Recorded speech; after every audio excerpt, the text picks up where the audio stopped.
Good morning, dear students. I hope you are all safe in your native place. In this video, I am going to discuss BSc third semester syllabus, which is prescribed by our Karnataka University, Dharwad. So, when we come to BSc third semester syllabus, in inorganic chemistry, the first chapter is chemistry of nonmetals. So I already uploaded course plan and syllabus of third semester in your WhatsApp group. So more detail you can go through that group regarding syllabus.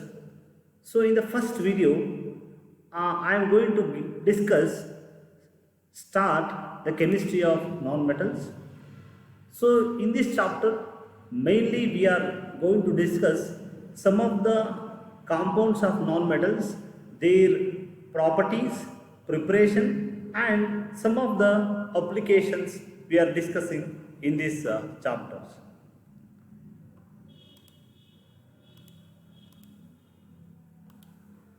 So, before going to understand this chapter, you must know something about periodic table. And you already studied in your previous semester about classification, arrangement of elements, and location of various element configuration. So these things you already studied in the previous semester. So in this semester, when we come to non-metal, so these nonmetals are located in extreme right upper part of the periodic table. That is, so these nonmetals start from this region. So if you look at the periodic table, so the elements, there are 17 nonmetals are there. So generally the elements are classified as metals, nonmetals and semi-metals. So most of all the elements in the periodic tables are metals and 17 non-metals are there and 7 semi-metals are there. Semi-metal means their character which is intermediate between metal and non-metal. These are semi-metal. The example for semi-metals are boron, silicon, germanium, arsenic, so antimony, tellurium and polonium. These are, so you can observe in the periodic table, the metals which is indicated in the green box, these are semi-metals. And above which, so all are so metals. The one exceptional element which is present in S block, that is a metallic group, but it is a non-metal. So after hydrogen, all the 18 group elements are non-metals, and carbon, nitrogen, oxygen, phosphorus, sulfur, selenium, these are the non-metals which is located in the periodic table. So when we come to the properties of these non-metals, so usually these non-metals possess less boiling point, less melting point. Why? Because most of the non-metals are gases in nature. I think you know nitrogen, oxygen, fluorine, chlorine, and noble gases. These are all gases. And so bromine is a liquid non-metal, and some of the solid non-metals such as carbon, phosphorus, sulfur, selenium, these are solid in nature. And when we come to their electrical and thermal property, they possess poor electrical and thermal properties. And when we come to the periodic property, so if you move to the extreme right, so you are studied that so electronegativity increases, electron affinity increases, ionization energy increases. So because of that, they try to acquire negative charge. So because of that, they try to attract electron towards it. That's why they are termed as, they are grouped as non-metals. And sometimes the metallite, as I told in the beginning, boron, silicon, germanium. So sometimes these are treated as non-metals because some of the properties, most of all the properties we can say, which is resembles the properties of non-metals. That's why these are treated as non-metals. So in this chapter, mainly we are going to discuss about diboron, compounds of nitrogen, sulfur, xenon compounds and interhalogen compound. So firstly, I would like to discuss diborane. So diborane B2H6, it is the molecular formula of diborane. So diborane is a compounds of boron. You know boron. Boron which is present in, it's a p block element of atomic number 5, and these boron combined with hydrogen, it forms n number of hydrides. So when boron combined with hydrogen, the resulting compound is called as boron hydride. So it forms several hydrides that I am going to discuss later, among which the one important boron in class of boron hydride compound is diborane. The formula is B2H6. The diborane is gaseous in nature and it possesses unpleasant odor and it is unstable. And this diborane is called as Lewis acid. Not only diborane, all the boron compounds are treated as Lewis acid. So, and we found that these boron compounds used as a catalyst in Friedel-Crafts alkylation and acylation reaction.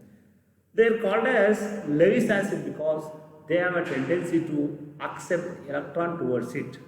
Why? Because, so if you write the electronic configuration of boron, there you found that, so 1s2, 2s2 and 2px1, 2py0 and 2pz0.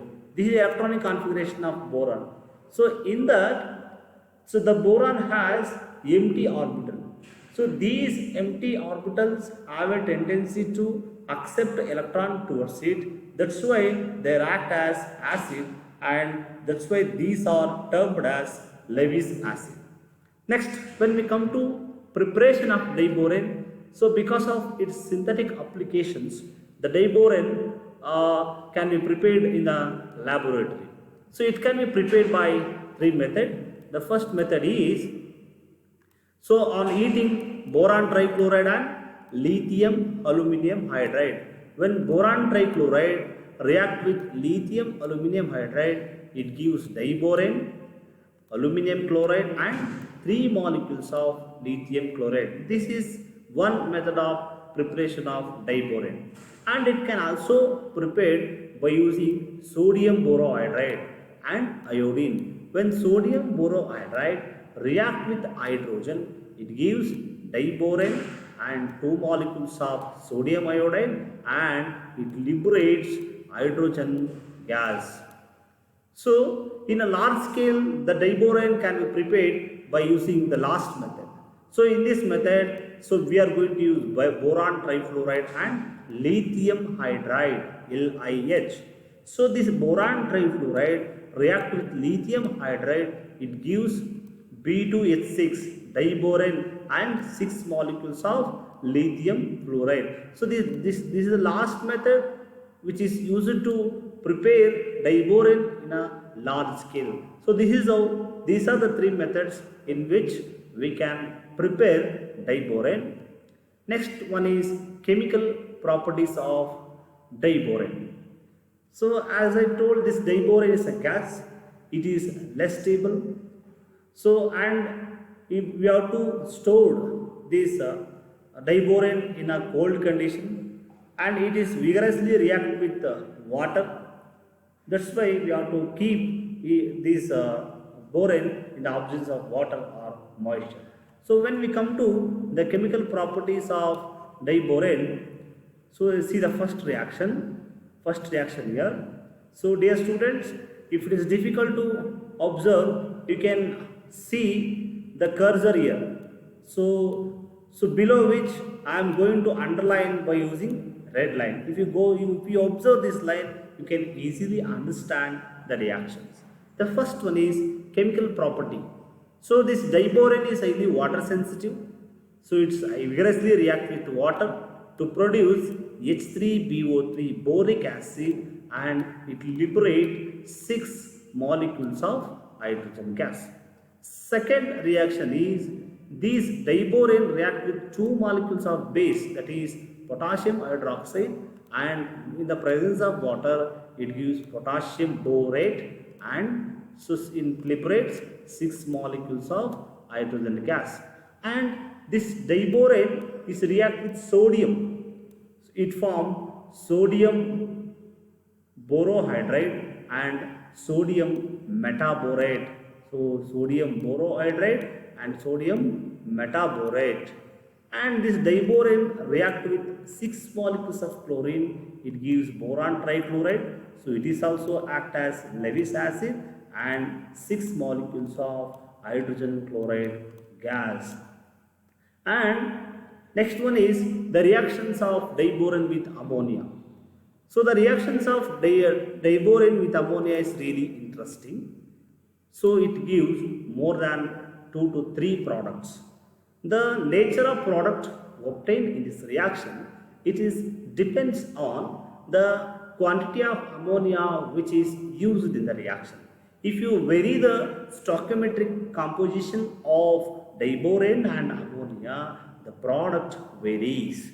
So the first one is when diborane react with one molecule of diborane exactly react with one, so it gives dimer product, dimerized product. So one is to one. So if you use these two in 1:1 fashion, so you are going to get dimerized product. Suppose, so if you keep diborane constant and if you use excess ammonia, so you are going to get BNN. Here N indicates n number of NH3 molecules, that means excess ammonia. If you use excess ammonia, so in this case you are going to get boron nitride polymer. Polymer, many number of molecules, small molecules undergo repeated combination to form a large molecule, macromolecule. It is called as polymer. So in the same manner, so if we use ammonia excess, it leads to form a polymer that is called as boron nitride. Another example of this reaction is, so if we use 3 molecules of diborane with 6 molecules of NH3, that means if we use this diborane and ammonia in 1:2 ratio, 1:2 stoichiometric ratio, you are going to get one interesting compound, B3N3H6. So the name of the compound is borazine, and it liberates 6 molecules of hydrogen. I told that this B3N3H6 is interesting. Why? Because this is a cyclic compound. In all the cases, so it is normal compounds, linear compounds, but this borazine is a cyclic compound, and this is called as inorganic benzene. So we are going to discuss about the borazine in detail in the next video.